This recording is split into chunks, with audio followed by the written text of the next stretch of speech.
Good day mga kamono. Bali, ang i-demo po natin ngayon, tsaka i-unboxing natin, isa sa mga top of the line ni TCL na QLED.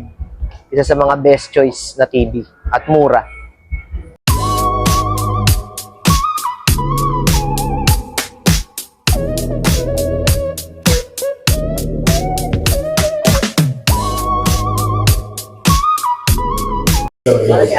Sir, saan ba gawa yung TCL?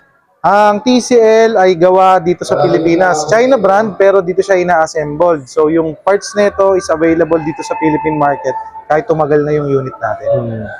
Tapos this certain model is QLED, C645 model.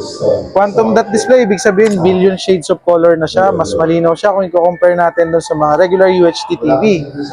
Pangalawa dito sa model na to, meron siyang special technology ni TCL which is 120Hz dual line gate na gumagana sa gaming console. If ever nagagamitin natin siya sa PS5, nakakapag-produce siya ng 120Hz para ma-enjoy natin yung gaming experience natin sa TV.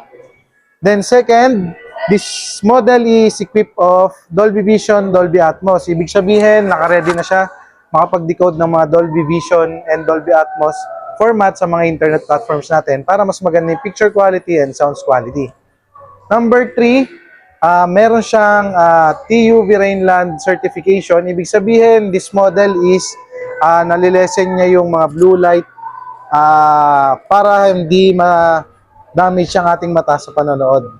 Okay.